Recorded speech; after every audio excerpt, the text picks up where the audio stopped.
അപ്പോൾ ഞാൻ വിചാരിച്ചു എന്നെ പരിഹസിച്ചതാണ്, ഒന്നും നടക്കില്ല, ഞാൻ അവിടെ നിന്ന് മടങ്ങി. കരുണാകരൻ്റെ മക്കൾ രാഷ്ട്രീയത്തിൽ വരുമ്പോഴുണ്ടായ വിവാദങ്ങൾ കണ്ടതാണ്. പാലക്കാട് വെടിവെപ്പ്, സിറാജുന്നീസ എന്ന് പറയുന്ന 11 വയസ്സുകാരി വെടിയേറ്റ് മരിച്ച സംഭവം.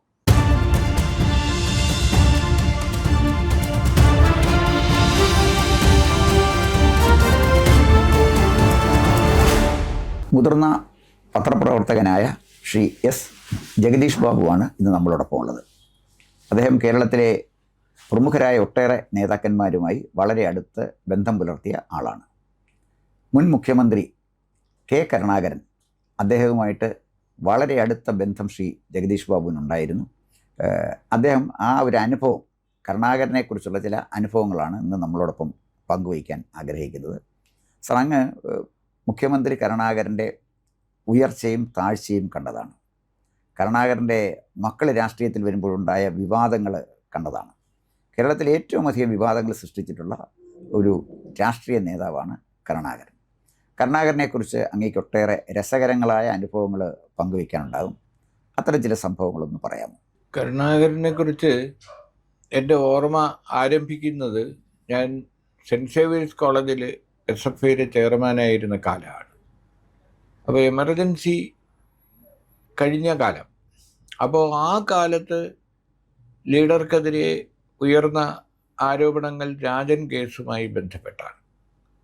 കരിങ്കാലി കരുണാകരൻ എന്നുള്ള ആരോപണങ്ങൾ, അത് കഴിഞ്ഞ് അച്യുതമേനോൻ സർക്കാരിൻ്റെ കാലത്ത് രാജനെ ഉരുട്ടിക്കൊല്ലുന്നതും രാജനെ കസ്റ്റഡിയിലെടുക്കുന്നതും അറിയാമായിരുന്നു എന്ന് ആരോപണം ഉയരുന്ന കാലം, അതുമായി ബന്ധപ്പെട്ട ഹൈക്കോടതി പരാമർശം, അതിൻ്റെ പേരിൽ രാജിവെച്ച കാലം.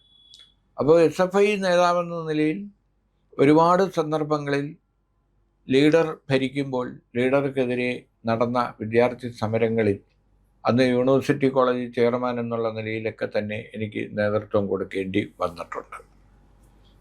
അപ്പോൾ അതിൽ ഒരു സംഭവം, യൂണിവേഴ്സിറ്റി കോളേജ് ഇന്ദിരാഗാന്ധിയെ അറസ്റ്റ് ചെയ്ത സംഭവവുമായി ബന്ധപ്പെട്ട് യൂണിവേഴ്സിറ്റി കോളേജ് INTUC-കാർ SFIക്കാരെ ആക്രമിച്ച ഒരു സംഭവമുണ്ട്. ചാലയിലെ INTUC-കാർ ക്യാമ്പസിനകത്ത് കയറി SFIക്കാരെ മർദ്ദിച്ചു. അന്ന് എനിക്കൊരു കേസുണ്ടായിരുന്നതുകൊണ്ട് ഞാനടക്കം ഒരു 4-5 പേർ കേസിന് പോയതുകൊണ്ട് ഞങ്ങൾക്ക് അടി കിട്ടിയില്ല, ബാക്കി എല്ലാവർക്കും മർദ്ദനമേറ്റു.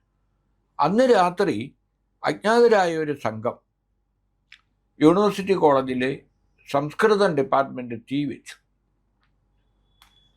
അപ്പോൾ ആ തീ വെച്ചത് INTUC-കാരാണ്, KSU-കാരാണ് എന്ന് പറഞ്ഞിട്ട് പിറ്റേ ദിവസം കോളേജിന് അവധി എടുക്കുകയും ചെയർമാനായിരുന്ന ഞാൻ ഈ തീ പടർന്നു പിടിച്ചപ്പോൾ അത് കണ്ടെത്തിയ ഒരു പോലീസുകാരന് അവാർഡ് നൽകുകയും ചെയ്ത സംഭവമുണ്ട്. ആ സംഭവം ഉണ്ടാകുമ്പോൾ ലീഡർ അന്ന് പ്രതിപക്ഷ നേതാവാണ്. ലീഡർ പത്രസമ്മേളനം നടത്തി. ലീഡർ പത്രസമ്മേളനം നടത്തിയത് നയനാര പോലീസ്, TK രാമകൃഷ്ണൻ്റെ പോലീസ്, അവർ തന്നെ തീ വെച്ചിട്ട് അവർ തന്നെ പോലീസുകാരനെ അഭിനന്ദിച്ചിട്ട് ഇപ്പോൾ ഇങ്ങനെ പറയുകയാണ് എന്ന് പറഞ്ഞ് ലീഡറുടെ പത്രസമ്മേളനം. സത്യം പറഞ്ഞാൽ ലീഡറുടെ ആ പത്രസമ്മേളനവുമായി ബന്ധപ്പെട്ടാണ് എനിക്ക് SFIയിൽ നിന്നും പാർട്ടിയിൽ നിന്നും ഒക്കെ രാജിവെക്കേണ്ടിയിരുന്നത്. കാരണം അന്ന് MA ബേബി ആയിരുന്നു സംസ്ഥാന പ്രസിഡന്റ് SFIയുടെ, കോടിയേരി ആയിരുന്നു സംസ്ഥാന സെക്രട്ടറി. ഇവർ രണ്ടുപേരും കോളേജിൽ വന്നു. കോളേജിൽ വന്നിട്ട് എന്നോട് ആവശ്യപ്പെട്ടു, ഈ പോലീസുകാരൻ ശിവൻകുട്ടി നായർ എന്ന് പറയുന്ന പോലീസുകാരൻ, അയാളാണിത് കണ്ട് ഫയറിനെ വിളിച്ചതും ആ തീ അണച്ചതും, അയാളെ അഭിനന്ദിക്കാൻ പാടില്ല, ആ മീറ്റിംഗ് പിരിച്ചുവിടണം എന്ന് പറഞ്ഞു. അത് പിരിച്ചുവിടാൻ പറ്റില്ല എന്ന നിലപാട് ഞാനും സ്വീകരിച്ചു. അപ്പോൾ അന്ന് പ്രിൻസിപ്പളായിരുന്ന ഡോക്ടർ NI ജോസഫ് അവർ മാഡം വേണമെങ്കിൽ അധ്യക്ഷനായിക്കോട്ടെ, ഞാൻ മാറി നിൽക്കാം, എന്നാലും ഫംഗ്ഷൻ നടക്കണം എന്ന് ഞാൻ പറഞ്ഞു. അതവർ അനുവദിച്ചില്ല. അങ്ങനെ SFIയുമായി തർക്കിച്ചുകൊണ്ട് അവിടെ ആ പരിപാടി നടന്നു. ആ പരിപാടിയിൽ ഞാൻ നടത്തിയ പ്രസംഗവും അതുമായി ബന്ധപ്പെട്ട് പിറ്റേ ദിവസം എനിക്ക് യൂണിയൻ ചെയർമാൻ സ്ഥാനം, ഞങ്ങൾ 7 പേർ SFI യൂണിയനിൽ നിന്ന് രാജിവെച്ചു. ആ രാജിയാണ് സത്യത്തിൽ പത്രപ്രവർത്തന രംഗത്തേക്ക് വരാനും ഈ CPM-ആയിട്ടുള്ള ബന്ധം അവസാനിപ്പിക്കാനും ഇടയാക്കിയത്. അപ്പോൾ ലീഡറെക്കുറിച്ച് പറയുമ്പോൾ അതാണ് എൻ്റെ ജീവിതത്തിൽ ലീഡറുടെ ആദ്യത്തെ ഇടപെടൽ. രണ്ടാമത്തെ ഇടപെടൽ എന്ന് പറയുന്നത്, ഞാൻ പല വാർത്തകളും ലീഡറെക്കുറിച്ച് എഴുതിയിട്ടുണ്ട്. പക്ഷേ എവിടെ വെച്ച് കണ്ടാലും എപ്പോൾ കാണാൻ ചെന്നാലും വളരെ സൗഹൃദത്തോടെ സാധാരണ ആ സ്വസിദ്ധമായ ചിരിയും ചിരിച്ച് തോളിൽ തട്ടി സംസാരിക്കും. അപ്പോൾ ഒരിക്കൽ എൻ്റെ ഭാര്യയ്ക്ക് കാഞ്ഞങ്ങാട് നെഹ്റു കോളേജിൽ ഒരു ഇൻ്റർവ്യൂ ഉണ്ടായിരുന്നു. കോളേജ് അധ്യാപികയായിട്ടുള്ള ഇൻ്റർവ്യൂ. PSC കിട്ടി. ഗവൺമെൻറ് കോളേജിലേക്ക് പോകുന്നതിന് മുമ്പുള്ള കാലമാണ്, 94 കാലം. അപ്പോൾ ഇൻ്റർവ്യൂവിൽ ഫസ്റ്റ് റാങ്ക് കിട്ടിയത് എൻ്റെ ഭാര്യയ്ക്കാണ്, ബിന്ദു. പക്ഷേ ആ കോളേജുകാർ പോസ്റ്റിംഗ് തന്നില്ല. അപ്പം ഞാൻ അന്വേഷിച്ചപ്പോൾ അത് ഒരു മണിയാണി സമുദായത്തിൻ്റെ കോളേജാണ്, Nehru arts and science college, Kanhangad. സാറിന് അറിയാമോ? അപ്പോൾ ലീഡർ പറഞ്ഞാൽ അവിടെ കാര്യങ്ങൾ നടക്കും എന്ന് പറഞ്ഞു. അങ്ങനെ ഞാൻ ഇൻഡിവിജ്വലായി ആദ്യമായും അവസാനമായും ലീഡറെ കണ്ട് ഒരു ശുപാർശ നടത്താനായിട്ട് ക്ലിഫ് ഹൗസിൽ പോയി. അന്ന് മുഖ്യമന്ത്രിയാണ്. അപ്പോൾ ക്ലിഫ് ഹൗസിൽ ചെല്ലുമ്പോൾ കെ മുരളീധരനുണ്ട്, അവിടെ KC വേണുഗോപാലുണ്ട്. അപ്പോൾ വേണുഗോപാലും മുരളിയുമായിട്ട് എനിക്ക് നേരത്തെ ബന്ധമുണ്ട്. അപ്പോൾ രണ്ടുപേരോടും ഞാൻ വിളിച്ചു പറഞ്ഞിരുന്നു ഞാനിങ്ങനെ വരുന്നുണ്ട്. അപ്പോൾ എന്നോടൊപ്പം നമ്മുടെ മനോരമയിലെ ജോയി ശാസ്താംപടിക്കൽ, കാരണം ഞങ്ങൾ യൂണിയൻ ശത്രുതയൊക്കെ ഉണ്ടെങ്കിലും നല്ല സുഹൃത്തുക്കളായിരുന്നു. ജോയിയേട്ടനും എന്നോടൊപ്പം ഉണ്ടായിരുന്നു. അപ്പോൾ അവിടെ ചെന്ന് അപ്പോൾ പൂജാമുറിയിൽ നിന്ന് ഇറങ്ങി വരുന്ന സമയമായിരുന്നു. അപ്പോൾ KC പറഞ്ഞു നല്ല സമയമാണ്. അപ്പോൾ മുരളി പറഞ്ഞു ഇങ്ങനെ കാണാൻ വന്നിരിക്കുകയാണെന്ന് പറഞ്ഞു. അപ്പോൾ എൻ്റെ അടുത്തേക്ക് വന്നിട്ട് എൻ്റെ തോളിൽ ഇങ്ങനെ തട്ടി, എന്തൊക്കെയാണ് വിശേഷം പറയൂ. അപ്പോൾ ഞാൻ കാര്യങ്ങളൊക്കെ പറഞ്ഞു. ഇങ്ങനെ ഭാര്യയുടെ കാര്യമാണ്, ഇൻ്റർവ്യൂ കഴിഞ്ഞു, ഫസ്റ്റ് കിട്ടിയത് റാങ്ക് ലിസ്റ്റിൽ 1ാം റാങ്ക് ഭാര്യയ്ക്കാണ്. MPhil ഉണ്ട്, UGC ഉണ്ട്, പക്ഷേ അവർ തരുന്നില്ല, അവർ മറ്റൊരാളിനെ പോസ്റ്റ് ചെയ്തതായിട്ട് അറിഞ്ഞു എന്ന് പറഞ്ഞു. അപ്പോൾ പറഞ്ഞു കേരള ഭൂമിക്കാരന് ആവശ്യം വന്നപ്പോൾ എന്നെ വേണം അല്ലേ, ഞാനെല്ലാം വായിക്കുന്നുണ്ട് എന്നൊക്കെ പറഞ്ഞ് ഒരു ചിരിയൊക്കെ ചിരിച്ച് എൻ്റെ തോളിൽ തട്ടിയിട്ട് പറഞ്ഞ് തരപ്പെടുത്താം എന്ന് പറഞ്ഞു. അപ്പോൾ ഞാൻ വിചാരിച്ചു എന്നെ പരിഹസിച്ചതാണ്, ഒന്നും നടക്കില്ല. ഞാൻ അവിടെ നിന്ന് മടങ്ങി. ഇത് കഴിഞ്ഞ് 2-3 മാസമായിട്ട് ഒന്നും സംഭവിച്ചില്ല. അത് കഴിഞ്ഞ് പാലക്കാട് പെരിങ്ങോട്ടുകുറിച്ചി പോലീസ് സ്റ്റേഷൻ്റെ ഉദ്ഘാടനം, ലീഡറാണ് ഉദ്ഘാടനം, ആഭ്യന്തരമന്ത്രി. അപ്പോൾ ലീഡർ വന്ന ദിവസം അന്നത്തെ MLA AV ഗോപിനാഥാണ്, ആലത്തൂർ MLA. അപ്പോൾ ഗോപി എന്നെയും ഭക്ഷണത്തിന് വിളിച്ചു. അപ്പോൾ ലീഡറോടൊപ്പം തന്നെ കെ മുരളീധരനും വേണുവും എല്ലാം ഉണ്ടായിരുന്നു. അപ്പോൾ ഞങ്ങൾ ഒന്നിച്ചിരുന്ന് ഭക്ഷണം കഴിച്ചു. ഭക്ഷണം കഴിച്ച് കൈ കഴുകാനായിട്ട് എഴുന്നേൽക്കുന്ന സമയത്ത് എന്നെ കണ്ടപ്പോൾ അവിടെ നിന്നിട്ട് ചോദിച്ചു, വിളിച്ചോ, ശരിയായോ? ഞാൻ പറഞ്ഞില്ല. അപ്പോൾ വീണ്ടും തോളിൽ തട്ടിയിട്ട് പറഞ്ഞു തരപ്പെടുത്താം. ആലോചിക്കണം, 2-3 മാസം കഴിഞ്ഞിട്ടാണ് ഈ സംഭവം. അപ്പോൾ അന്ന് പറഞ്ഞ കാര്യം ലീഡർ അങ്ങനെ തന്നെ ഓർത്തു വെച്ചിരിക്കുകയാണ്. അപ്പം ഞാൻ വിചാരിച്ചു വീണ്ടും എന്നെ ഒന്ന് കളിയാക്കിയതാണ്. പക്ഷേ ഒരു 2 മണിക്കൂർ കഴിഞ്ഞപ്പോൾ, അന്ന് ഈ മൊബൈലില്ലാത്ത സമയമാണ്, എൻ്റെ ലാൻഡ് ഫോണിൽ ഈ വീട്ടിലേക്ക് ആ കോളേജിൻ്റെ പ്രിൻസിപ്പളും മാനേജരും വിളിക്കുകയാണ്. അടുത്ത ദിവസം അവിടെ ചെന്ന് ജോയിൻ ചെയ്യാനാണ് പറയുന്നത്. അങ്ങനെ ജോയിൻ ചെയ്യാൻ ചെന്നപ്പോൾ അവിടുത്തെ ചെയർമാൻ ഒരു നമ്പ്യാരാണ്, പ്രിൻസിപ്പൾ ഒരു ഗംഗാധരൻ. രണ്ടുപേരും ചോദിക്കുകയാണ് എന്തിനാണ് പോയി മുഖ്യമന്ത്രിയോടൊക്കെ പറഞ്ഞത്. പോസ്റ്റിംഗ് കിട്ടി. അവിടെ ഒരു 2-3 കൊല്ലം 4 കൊല്ലം ബിന്ദു അവിടെ അധ്യാപികയായി ജോലി ചെയ്യുകയും ചെയ്തു. അപ്പോൾ ആലോചിച്ച് നോക്കണം, ലീഡർക്ക് വേണ്ടി ഒരിക്കലും ഒന്നും ഞാൻ എഴുതിയിട്ടില്ല.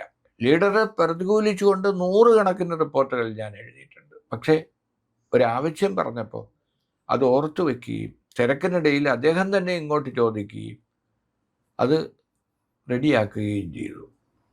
അത് ലീഡറുടെ ഒരു പ്രത്യേകതയായിരുന്നു. ഒരു കാര്യം കൂടെ പറഞ്ഞ് അവസാനിപ്പിക്കാം. പാലക്കാട് വെടിവെപ്പ്, സിറാജുന്നീസ എന്ന് പറയുന്ന 11 വയസ്സുകാരി വെടിയേറ്റ് മരിച്ച സംഭവം. അന്ന് ഈ മേപ്പറമ്പ് നൂറണി എന്ന് പറയുന്ന പ്രദേശത്ത് ഡോക്ടർ മുരളി മനോഹർ ജോഷി നടത്തിയ ഏകതാ യാത്രയ്ക്ക് നേരെ കല്ലേറുണ്ടായി.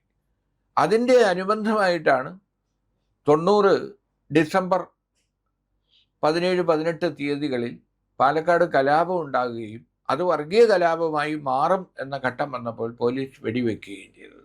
അപ്പോൾ പുതുപ്പള്ളി തെരുവിൽ പോലീസ് നടത്തിയ വെടിവെപ്പിൽ പിന്നീട് DGP ആയി മാറിയ സന്ധ്യ ASP അവരായിരുന്നു അന്ന് ഡ്യൂട്ടി. അപ്പോൾ വീട്ടുമുറ്റത്ത് കളിച്ചുകൊണ്ടിരുന്ന സിറാജുന്നീസ എന്ന 11കാരി വെടിയേറ്റ് മരിച്ചു. അപ്പോൾ ഈ സംഭവ സ്ഥലത്താകെ കലാപബാധിതമാണ്. മാധ്യമപ്രവർത്തകർക്ക് പോലും പോകാൻ കഴിയില്ല. ഞാൻ തന്നെ ബൈക്കിൽ ആ പ്രദേശത്തേക്ക് പോകുമ്പോൾ എൻ്റെ പേര് ചോദിച്ച് ശേഷമാണ് കടത്തിവിട്ടത്. അപ്പോൾ മുസ്ലിങ്ങൾ ഹിന്ദു ആണോ എന്ന് പരിശോധിക്കുന്നു. ഹിന്ദുവിനെ ഇരു കൂട്ടരും അങ്ങനെ പരസ്പരം മുസ്ലിങ്ങളെ മറ്റവർ ആക്രമിക്കുന്ന അവസ്ഥ. ഈ അവസ്ഥയിലാണ് ലീഡർ സംഭവ സ്ഥലത്തേക്ക് പോകാൻ വരുന്നത്. അപ്പോൾ മുഖ്യമന്ത്രിയോടൊപ്പം പത്രക്കാർക്കും അവിടെ പോകണം എന്നാവശ്യപ്പെട്ടു. അപ്പോൾ ലീഡർ പറഞ്ഞു, ഇല്ല, മാധ്യമപ്രവർത്തകരെ ആരെയും കൊണ്ടുപോകാൻ കഴിയില്ല. അപ്പം ഞാൻ ലീഡറോട് പറഞ്ഞു, എന്തായാലും ലീഡർ പോകുന്നതിനോടൊപ്പം ഞങ്ങളും വരും. അപ്പം ഞങ്ങളെ ഒന്നി അറസ്റ്റ് ചെയ്യേണ്ടി വരും, അല്ലെങ്കിൽ ലാത്തി ചാർജ് ചെയ്യേണ്ടി വരും. അപ്പം ചിരിച്ചു, സ്വസിദ്ധമായ ചിരി. എന്നിട്ട് കുറച്ചു നേരം മിണ്ടാതെ എന്നിട്ട് പറഞ്ഞു, ശരി. പിന്നാലെ ഒരു KSRTC ബസ് അറേഞ്ച് ചെയ്ത് മുഴുവൻ മാധ്യമപ്രവർത്തകരെയും ആ സംഭവ സ്ഥലത്തേക്ക് കൊണ്ടുപോയി. ഈ കുട്ടി വെടിയേറ്റ് മരിച്ച സ്ഥലവും കലാപ പ്രദേശങ്ങളും എല്ലാം മുഖ്യമന്ത്രിയോടൊപ്പം നമുക്ക് കാണാൻ കഴിഞ്ഞു. അപ്പോൾ മാധ്യമപ്രവർത്തകരോട് അദ്ദേഹത്തിനുണ്ടായിരുന്ന സമീപനം അതാണ്. കാരണം മാധ്യമപ്രവർത്തകരെ കടക്ക് പുറത്ത് എന്ന് പറഞ്ഞ് ആട്ടി ഓടിക്കുകയോ അകറ്റി നിർത്തുകയോ ആയിരുന്നില്ല. അദ്ദേഹത്തിനോട് തട്ടിക്കയറിയാൽ പോലും, ഞാൻ തട്ടിക്കയറി തന്നെയാണ് പറഞ്ഞത്. കാരണം അനുവദിച്ചില്ലെങ്കിൽ കൂടെ വരും, ഞങ്ങളെ തല്ലേണ്ടി വരും എന്നുള്ള നിലയിലാണ് സംസാരിച്ചത്. അപ്പോൾ ഇതായിരുന്നു മുഖ്യമന്ത്രി എന്ന നിലയിലും പ്രതിപക്ഷ നേതാവ് എന്ന നിലയിലും എല്ലാം ലീഡർ. ഇനി ലീഡറെക്കുറിച്ച് ഒരു കാര്യം കൂടി പറഞ്ഞ് ഞാൻ അവസാനിപ്പിക്കാം. കാരണം CP രാമചന്ദ്രൻ എന്ന് പറയുന്ന പ്രശസ്തനായ പത്രപ്രവർത്തകൻ പറളിയിൽ അദ്ദേഹത്തിൻ്റെ ജീവിത സായാഹ്നത്തിൽ ഞാൻ വൈകുന്നേരങ്ങളിൽ അദ്ദേഹത്തെ കാണാൻ പോകുമായിരുന്നു. അങ്ങനെ പോയ ഒരു സന്ദർഭത്തിൽ ഞാൻ ലീഡറെക്കുറിച്ചും EMSനെ കുറിച്ചും എല്ലാം ചോദിച്ചപ്പോൾ CP പറഞ്ഞ ഒരു വാചകമുണ്ട്. കാരണം K. കരുണാകരൻ ഒരിക്കലും അഴിമതി നടത്തിയിട്ടില്ല, സ്വജനപക്ഷപാതം നടത്തിയിട്ടില്ല. അതേപോലെ അഴിമതി നടത്താത്ത മറ്റൊരു മുഖ്യമന്ത്രിയേ ഉള്ളൂ, അത് EMS ആണ്. അപ്പോൾ ആലോചിച്ചു നോക്കണം, ബിർളയ്ക്കെതിരെ കേസ് പറഞ്ഞ് ജയിച്ച ആ പ്രശസ്ത പത്രാധിപർ പറഞ്ഞത് ലീഡറെ സംബന്ധിച്ചിടത്തോളം അത് വലിയ ഒരു അംഗീകാരമായി. ഞാനത് എഴുതുകയും ചെയ്തിട്ടുണ്ട്. കലാകൗമുദിയിൽ ആ കാലത്ത് ഞാൻ എഴുതിയിരുന്നു. ഇങ്ങനെ ലീഡറെക്കുറിച്ച് ഒരുപാട് മെമ്മറികളുണ്ട്. എന്നാലും ഞാനുമായി ബന്ധപ്പെട്ട മെമ്മറികൾ ഇതാണ്. കൂടുതൽ വാർത്തകളും വിശേഷങ്ങളും നേരിട്ട് ലഭിക്കാൻ ജനങ്ങളിൽ നിന്ന് ജനങ്ങളിലേക്ക് ജനഭൂമി ന്യൂസ് സബ്സ്ക്രൈബ് ചെയ്യൂ. ബെൽ ബട്ടൺ അമർത്താനും മറക്കരുത്.